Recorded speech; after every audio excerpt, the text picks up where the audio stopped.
Hello दोस्तों, कैसे हैं आप सब।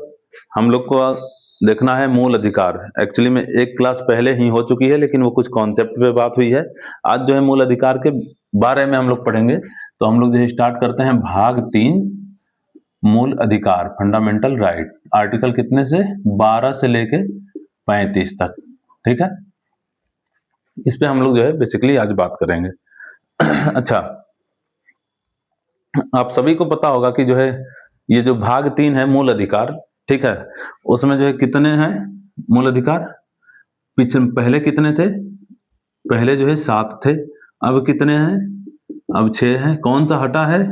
44वां संशोधन द्वारा 1978 में। जिसको कंफ्यूजन हो जाती होगी ना, 76 होगा कि 78, तो चार चार जोड़ लीजिएगा, पता चल जाएगा। चार चार जोड़ेंगे तो ये देखिए 8, तो 44वां 78 में हुआ है। ठीक है, 42वां जो है किसमें हुआ है? देखिए 4 और 2 छोड़े जोड़िए तो 1976। 4 2 जोड़ेंगे तो 6 आएगा, तो लास्ट में 6। तो ऐसे कंफ्यूजन जो है आप दूर कर सकते हैं अपना। ठीक है, तो सॉरी, इसको मिटाना था। तो 44वां संशोधन द्वारा जो है 1978 में संपत्ति के अधिकार को हटा के, राइट टू प्रॉपर्टी हटा के जो है क्या किया गया? 12 के भाग, देखिए ऐसे सवाल आपके एग्जाम में आते हैं, बहुत हार्ड नहीं आते हैं, इसलिए इसको मैं फिर से बता रहा हूं। भाग 12 के किसमें रखा है? अनुच्छेद 300A में। कौन सा अधिकार बना दिया है? कानूनी अधिकार, विधिक अधिकार। ठीक है, कौन सा अधिकार बन गया है? कानूनी अधिकार। इस मूल अधिकार को और क्या नाम से बोला जाता है? इसको बोला जाता है लोकतंत्र का आखिरी पत्थर। लोकतंत्र का आखिरी पत्थर, आखिरी पत्थर। और क्या नाम से बोला जाता है? भारत का मैग्ना कार्टा। भारत का मैग्ना कार्टा। आवाज आ रही है ना? तो इतनी चीजें बेसिक चीजें हैं। अब हम चलते हैं थोड़ा सा आर्टिकल 12 पे। तो इसको मैं करता हूं इरेज।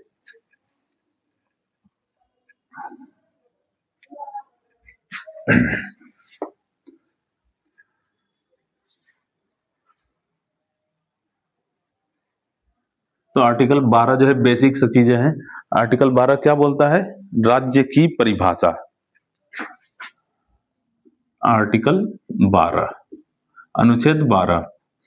अनुच्छेद 12 में क्या बताई गई है? राज्य की परिभाषा, डेफिनेशन ऑफ स्टेट। राज्य की परिभाषा। अब यहां एक चीज आप बिल्कुल ध्यान से समझिएगा, राज्य का मतलब क्या है, क्योंकि यहां समझ लेंगे तो आपको जो है आगे पढ़ने में बहुत आसानी होगा। क्योंकि जहां जो है अनुच्छेदों में राज्य जिक्र होगा तो आपके दिमाग में वो सारी चीजें इमेज बन जानी चाहिए कि राज्य का मतलब अच्छा ये, राज्य का मतलब ये। तो फिलहाल तो पहले बात किया जाए कि यहाँ जो राज्य वर्ड यूज किया गया है वो भाग 3 और भाग 4 के लिए प्रयोग किया गया है।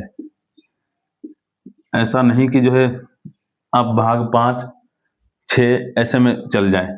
तो इस राज्य का मतलब जो है बोला है कि यहाँ पे जो राज्य बताया जाएगा वो फंडामेंटल राइट के लिए है और डीपीएसपी के लिए है।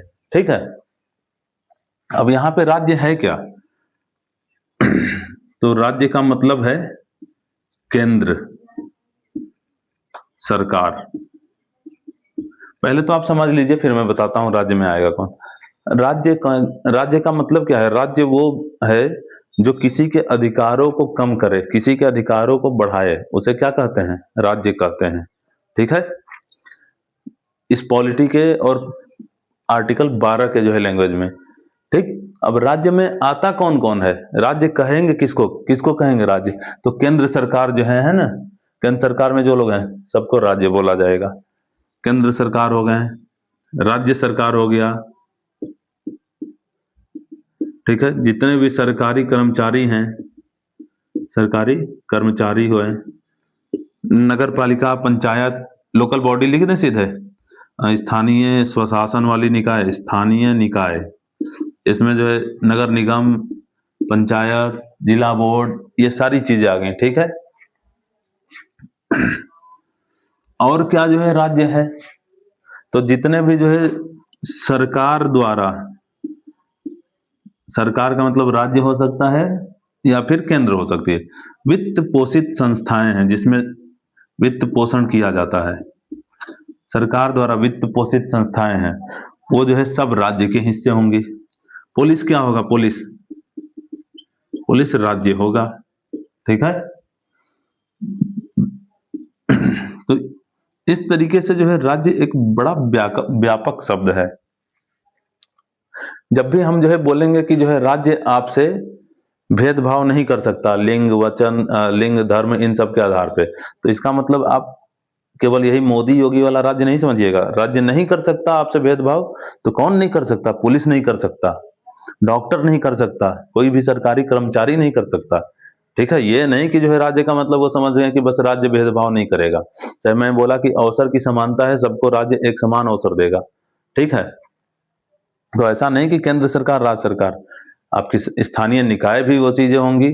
ठीक। जो सरकारी कर्मचारी हैं वो भी जो है उसमें शामिल हो जाएंगे। ठीक है। तो इस चीज को जो है बिल्कुल ध्यान से जो है पढ़ना है कि राज्य का अर्थ क्या है। फिर से शोर।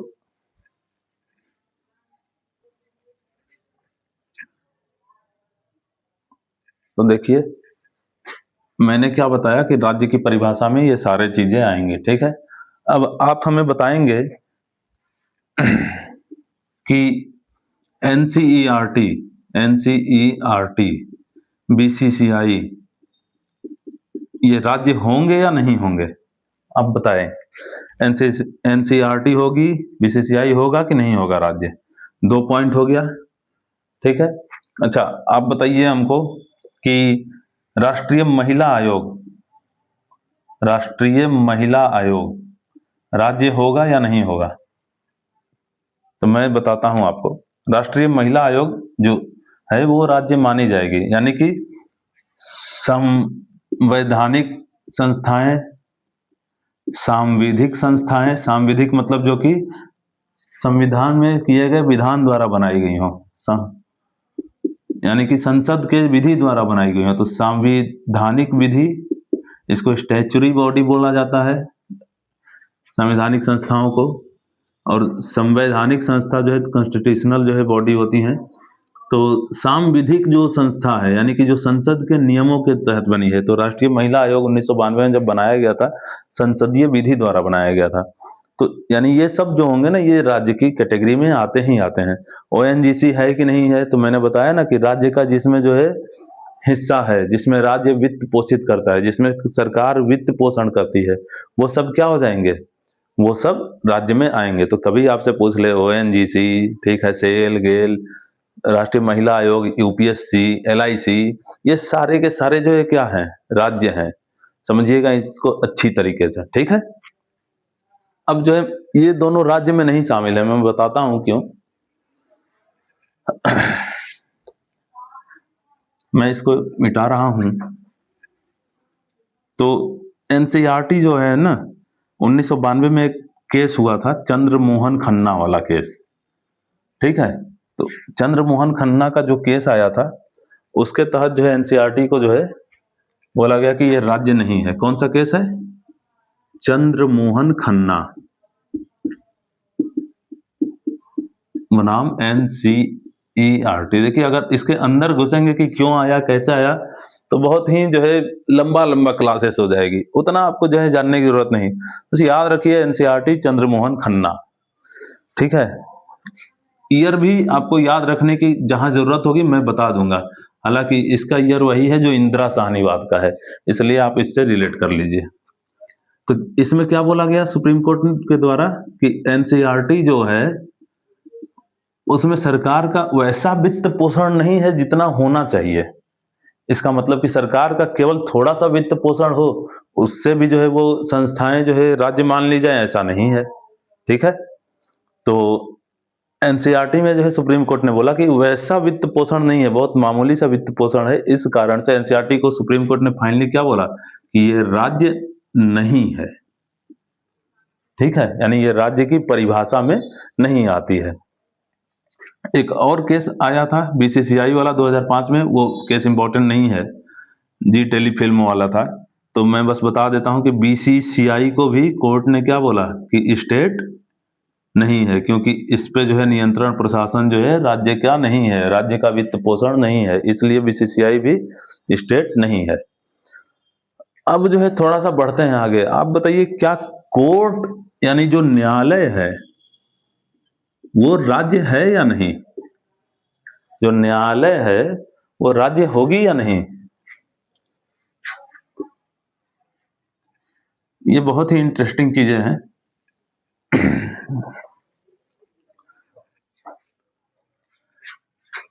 1961 में एक केस है, उससे पहले हम 1961 के केस से पहले हम आपको 1957 वाली केस बताते हैं, ठीक है? उसको समझने के बाद 1961 पे चलेंगे। तो रतिलाल रतिलाल वर्सेस बंबई राज्य, बंबई वाला केस था, बंबई राज्य 1957। रतिलाल वर्सेस बंबई राज्य, इसमें जो है कोर्ट ने क्या बोला, यानी सुप्रीम कोर्ट ने क्या बोला कि जब भी न्यायालय, जो हमारा जो न्यायालय है दो काम करती है, एक प्रशासन और नियंत्रण करती है और दूसरा काम न्याय करती है, ठीक है? तो इस केस में क्या बोला कि कोर्ट जब भी जो है प्रशासन करेगी, ठीक है, और नियंत्रण करेगी, तो वो बतौर राज्य काम करेगी। क्या करेगी? बतौर राज्य काम करेगी। यानी कि कब? जब जो है गैर न्यायिक कार्य करेगी, गैर न्यायिक कार्य करेगी, ठीक है? गैर न्यायिक कार्य करेगी तो वो जो है राज्य कहलाएगी। अच्छा, एक जो है प्रेम गर्ग वाली जो है केस थी, प्रेम गर्ग वर्सेस प्रेम गर्ग वर्सेस आबकारी आयुक्त। अच्छा, ये वाली केस बहुत इंपॉर्टेंट नहीं है, ये वाली इंपॉर्टेंट है, इसलिए इसको जो है ध्यान रखिएगा। ये 1961 का मामला था।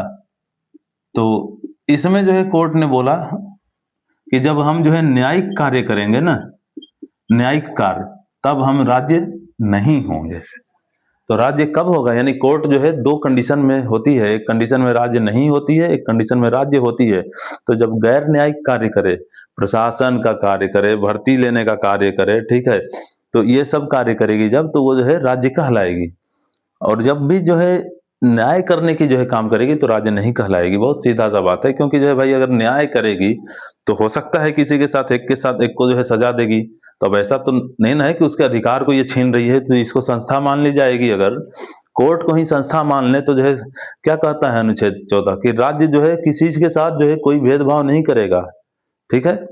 तो ये तो भेदभाव कर रही है ना, एक को दंड दे रही है। तो ये सब चीजें हैं, इसलिए जो है न्यायिक कार्यों में जो है राज्य नहीं माना गया है इसको, बहुत सोच समझ के। तो न्यायिक कार्य करेगी तो राज्य नहीं होगी, गैर न्यायिक में राज्य माना जाएगा। इतना ही चीजें आप ध्यान रखिएगा। केस कौन सा याद रखना है? चंद्रमोहन खन्ना वाला और रतिलाल वाला, ये दोनों बहुत ही इंपॉर्टेंट केस थे, ठीक है? अब जो है हम इसको मिटाते हैं, आप स्क्रीनशॉट ले लीजिए, ठीक है? अब हम लोग पढ़ते हैं अनुच्छेद 13। तो अनुच्छेद 13 जो है वो क्या बोलता है? अनुच्छेद 13 में क्या बातें बोली गई हैं?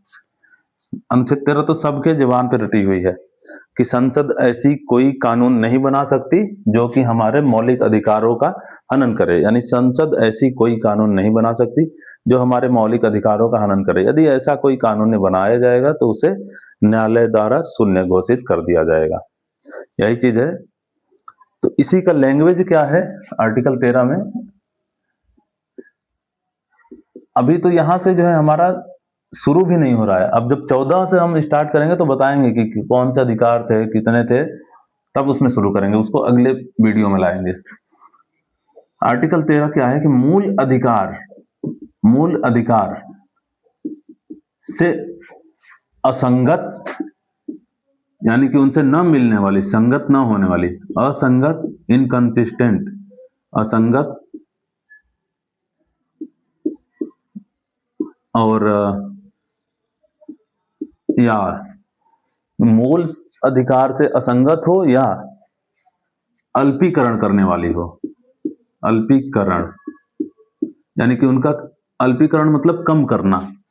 तो मूल अधिकार से कोई भी विधि असंगत हो या अल्पीकरण हो, ठीक है, तो ये जो है विधियां क्या हो जाएंगी, शून्य हो जाएंगी।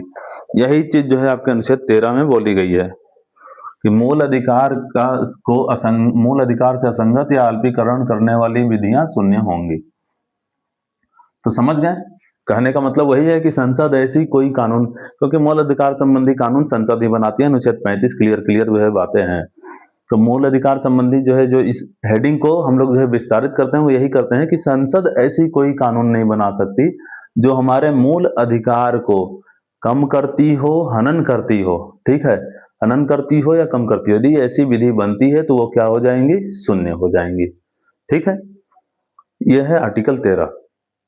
अब सदन के सामने बात आई जब संविधान सभा बन रहा था कि ठीक है, ऐसा जो है चीजें नहीं होगा, जो असंगत या अल्पीकरण करेंगी वो जो है शून्य हो जाएंगी। लेकिन बहुत सारे ऐसे जो है एक्ट हैं जो संविधान के बनने से पहले जो है बने हुए हैं और वो भी एज इट इज चले आ रहे हैं। तो उसका क्या, जैसे मान लीजिए कि आप आयकर अधिनियम 1961 में आया है, ठीक है, इनकम टैक्स वाला जो एक्ट है वो 1961 में आया। 1961 से पहले तो जो हमारा पुराना वाला था वही चले आ रहा था, ठीक है। 1939 में उसमें संशोधन हुई थी, 47 में हुई थी इनकम टैक्स वाले में, तो वो तो पुराना वाला ही चला आ रहा था। और फिर दोबारा जो है किसी ने बोला कि अच्छा, पहले वाली तो ठीक है, जो बाद में भी कुछ विधि बनाई जाएगी और मान लीजिए कि उसमें जो है कुछ चीजें जो है शामिल हो गई जो कि मूल अधिकार से थोड़ा सा टकरा रही है लेकिन वो जरूरी है, तो उसके लिए क्या प्रावधान है। फिर किसी ने बोला कि अच्छा, जो है विधि किसको कहेंगे भाई साहब, पहले यही तो बताइए। आप लोग बोल रहे हैं कि मूल अधिकार से जो है पहले वाली कोई विधि बनी हो तो उसका क्या होगा, मूल अधिकार बनने के बाद यानी कि संविधान बनने के बाद जो है कोई विधि आई तो उसका क्या होगा। इसी को हम लोग कहते हैं प्री कॉन्स्टिट्यूशनल एक्ट और पोस्ट कॉन्स्टिट्यूशनल एक्ट, यानी कि संविधान बनने से पहले वाली विधि, संविधान बनने के बाद वाली विधि, और संविधान बन, तो तीसरे ने बोल दिया कि विधि क्या होती है यही बताओ पहले हमको। तो यानी इसमें टोटल 3 क्लॉज हैं, 13 में 3 चीजों पे बात की गई है। एक, 26 जनवरी 1950 जो हमारा लागू हुआ था उससे पहले वाली जो विधि हुए, उससे पहले वाली विधि, 26 जनवरी 1950 के बाद बनने वाली विधि, और तीसरा विधि की व्याख्या। तो आपसे यह सवाल पूछ दिया जाएगा कि विधि की व्याख्या कहां पे दिखती है, तो आर्टिकल 13 में दिखती है, आर्टिकल 13 के 3 में। तब नहीं बोलिएगा कि विधि की व्याख्या जो है ये चीजें हैं। तो हम लोग जो है इसको देखते हैं, इस चीज को एक वर्ड में हम बताएं, आपको मिटाना पड़ेगा शायद, अच्छा चलिए इधर बताते हैं। प्री कॉन्स्टिट्यूशनल जो एक्ट हैं उसके लिए जो है एक सिद्धांत काम करता है, डॉक्ट्रिन ऑफ इक्लिप्स, आच्छादन का सिद्धांत, आच्छादन या ग्रहण का सिद्धांत।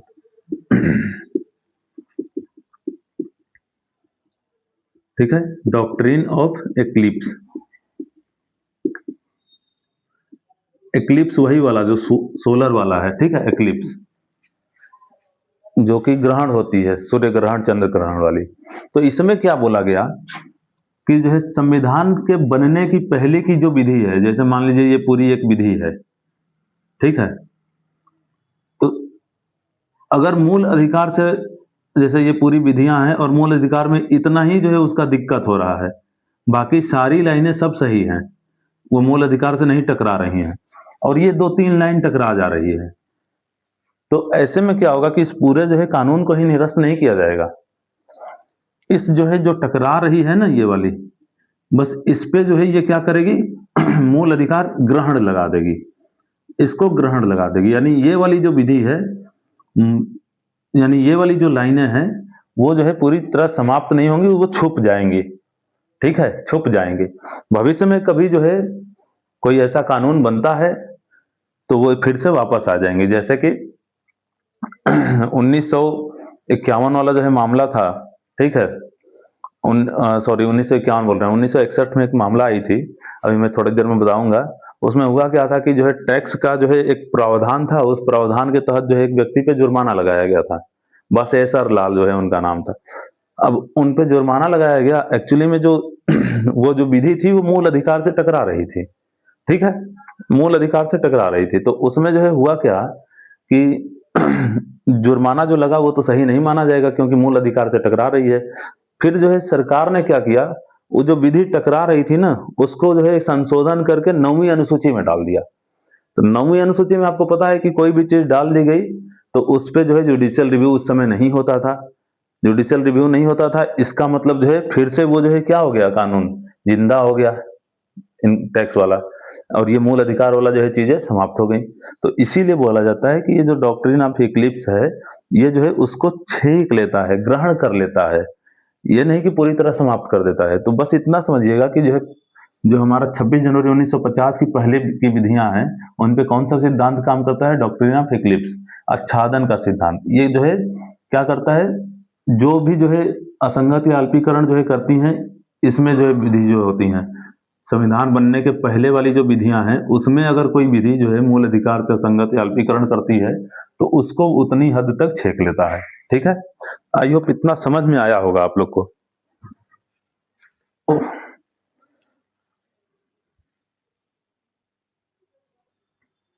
ठीक है, तो जो है आप इस चीज को समझ गए होंगे, मैं मिटाता हूं और ये दूसरी पॉइंट पे बात करते हैं।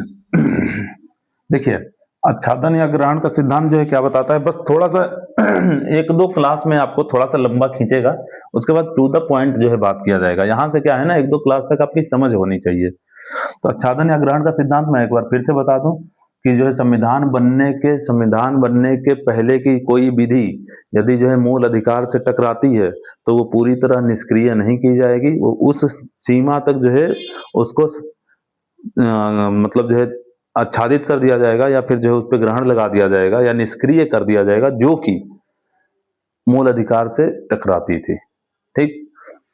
अब ये जो है अगर संविधान बनने के बाद की अगर कोई विधि मूल अधिकार से टकराएगी तब क्या होगा, तो इसमें जो है पृथककरण का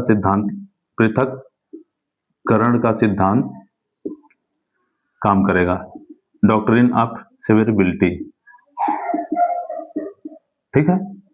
इसका मतलब क्या है कि जो है फंडामेंटल राइट्स से ये वाली कोई विधि जितना टकराती है उनको छांट कर अलग कर दिया जाएगा, बाकी सारे को सही रखा जाएगा, सारा लागू रहेगा, बस यही चीज है, ठीक है। तो पृथक्करण का सिद्धांत बस अगर आपसे कभी सवाल आ गया तो यही आएगा कि किस पे लागू होता है, तो हमारे जो है संविधान बनने के बाद वाली विधियों पे, और जो है आच्छादन वाला किस पे लागू होता है, संविधान बनने की पहले वाली विधि पे, ठीक है। अब जब सिद्धांत बता ही रहे हैं तो एक और सिद्धांत है उसको बता देते हैं, doctrine of weber, doctrine of weber, doctrine of weber यानी त्याग का सिद्धांत या अधित्याग का सिद्धांत, अधित्याग का सिद्धांत,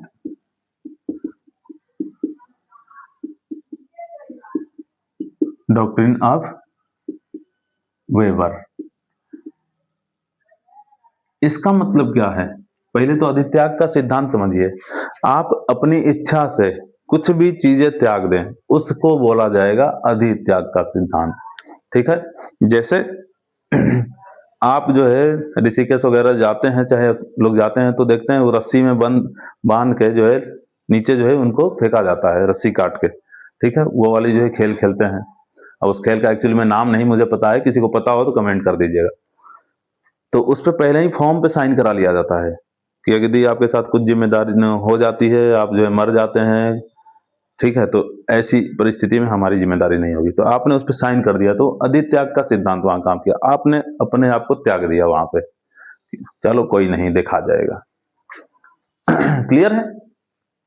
तो डॉक्ट्रिन ऑफ वेबर तो ये बोल रहा है कि कोई व्यक्ति अगर चाहे तो अपने मूल अधिकार को त्याग दे, क्या ये हो सकता है, मूल अधिकार का वो प्रयोग न करे, मूल अधिकार को त्याग दे, तो ऐसा इसमें लागू नहीं हो सकता, यानी कि अधित्याग का सिद्धांत फंडामेंटल राइट पे लागू नहीं होता है। कोई व्यक्ति चाह के भी अपनी जो है मूल अधिकार को छोड़ नहीं सकता है। ये बात जो है कोर्ट के सामने गई थी और कोर्ट ने जो है बाकायदे जो है इस पे पूरा एक फैसला सुनाया था और बोला था कि जो भी व्यक्ति का ये मूल अधिकार है ना, वो केवल एक व्यक्ति के लिए नहीं है, बल्कि समाज की भलाई के लिए है। ठीक है। अब ऐसा नहीं कि जो है अगर बोला गया है कि महिला संरक्षण दिया जाएगा, अनुच्छेद 23 में नहीं है, बंधुआ मजदूरी को प्रोटेक्शन वगैरह है। ठीक है। और उसमें जो है क्या है कि 24 में बाल संरक्षण है। तो इस तरीके से अगर जो है मान लीजिए कि बेगार प्रथा को समाप्त किया जाए, महिलाओं को जो है अगर संरक्षण न दिया जाए, महिला बोलेंगे नहीं मेरी राइट्स है भाई, हम प्रोस्टिट्यूशन का काम करेंगे। ठीक है। तो अगर वो जो है कोठा पे रहना चाहती हैं तो क्या उनको रहने दिया जाए, त्याग दिया जाए? नहीं, क्योंकि वो समाज की भलाई के लिए है। ठीक है। तो मूल अधिकार में अधित्याग का सिद्धांत कार्य नहीं होता है। ये जो है एक फेमस केस थी, उसमें जो है ये मामला आया था। केस का नाम मुझे थोड़ा सा देखना पड़ेगा, 1 मिनट। बसेसर नाथ, बसेसर नाथ वर्सेस कमिश्नर CIT। ठीक है। चीफ इनकम टैक्स वही है, 1961 का मामला था शायद, देख लेते हैं क्योंकि हम खुद ही जो है बहुत विशेषज्ञ तो हैं नहीं। अच्छा, 1959 का मामला है। तो आपको ईयर पे बहुत फोकस नहीं करना है और इस पे भी बिल्कुल नहीं फोकस करना है। ये मैं बस ऐसे ही बता दे रहा हूं कि इसी केस द्वारा जो है सुप्रीम कोर्ट ने बोला कि कोई व्यक्ति अपनी इच्छा से भी चाह के भी मूल अधिकार को त्याग नहीं सकता है। बसेसर नाथ बनाम मुख्य टैक्स आयुक्त जो है, चीफ इनकम टैक्स ऑफिसर, उसमें हुआ था। इसी आप इसको केस को पढ़ेंगे तो इन पे जो है बहुत सारे जुर्माना इन्होंने भेज दिया था। जिस विधि के द्वारा भेजा था वो विधि ही इनवैलिड हो गई थी बाद में चल के। फिर सरकार ने उसी विधि को 9वीं अनुसूची के तहत वैलिड किया।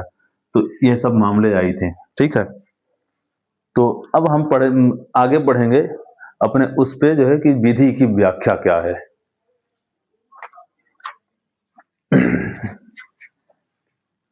तो विधि की व्याख्या जो है संविधान में कहीं जिक्र है तो बिल्कुल है। कहाँ है? अनुच्छेद 13 के 3 में है। ठीक है। 13 के क्लॉज 3 में क्या है? विधि की व्याख्या। तो विधि की व्याख्या में जो है बेसिकली हम देखते हैं कैसी होती हैं। तो एक होती है स्थायी विधि। ठीक है। एक हो गई अस्थायी विधि। पहले इसको हम लोग देख लेते हैं। स्थायी विधि हो गई, अस्थायी विधि हो गई और आदेश, नोटिस, ये सारी चीजें हो जाएंगी। एक हो जाएगा विधि का बल रखने वाली प्रथा। विधि का बल रखने वाली प्रथा, इस कैटेगरी में हम इसको बांट के देखते हैं। ठीक है। अब ये आप समझ में नहीं आ रहा होगा ये आपको कि जो ये है क्या। तो ठीक है। स्थायी विधि का मतलब जो कि सेंट्रल गवर्नमेंट, सीधे लिख देते हैं मोदी योगी जो बनाए, यानी कि जो कि सेंट्रल गवर्नमेंट और राज्य सरकारें बनाती हैं। ठीक है। केंद्र सरकार, राज्य सरकार। सरकार का मतलब संसद जो कानून बनाए और जो राज्य विधानमंडल बनाए, वो सभी जो है किस विधि में आएंगे? स्थायी विधि में आएंगे। तो विधि की व्याख्या जो है हो रही है कि विधि किसको बोला जाएगा? तो संसद द्वारा बनाए गए जितने भी अधिनियम है, राज्य सरकार द्वारा बनाए गए जितने भी अधिनियम है। ठीक है। अस्थायी विधि क्या होगी? राष्ट्रपति ने जो अध्यादेश दे दिया, राष्ट्रपति ने 123 का प्रयोग किया और अध्यादेश जारी कर दिया, तो वो जो है लंबे समय के लिए तो होता नहीं है। आपको पता है कि 6 महीने 6 सप्ताह उसकी वैलिडिटी होती है। गवर्नर ने जो दे दिया 213 द्वारा, तो ये अस्थायी विधियां मानी जाती हैं। हालांकि ये विधि की व्याख्या में है। आदेश, इसको प्रत्यायोजित विधि कहते हैं। ठीक है। प्रत्यायोजित विधि यहां पे हम लिख देते हैं, प्रत्यायोजित विधि।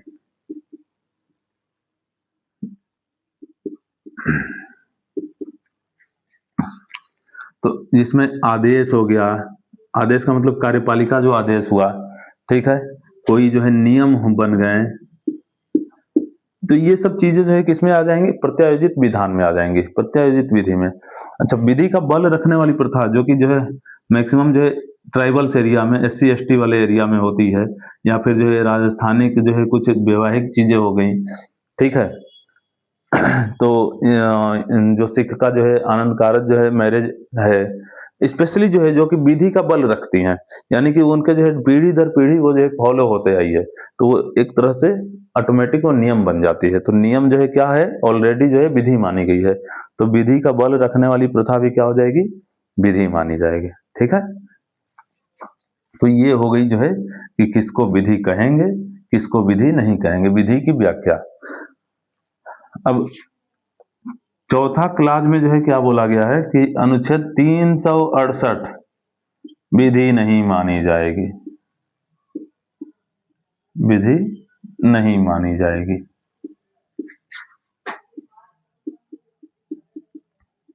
क्लियर है, अनुच्छेद 368 विधि नहीं मानी जाएगी, यानी कि संशोधन जो होगा ना, संशोधन वो विधि नहीं मानी जाएगी। ये चीजें जो है 13 में है, तो 13 के जो है टोटल 4 क्लॉज थे, ठीक है।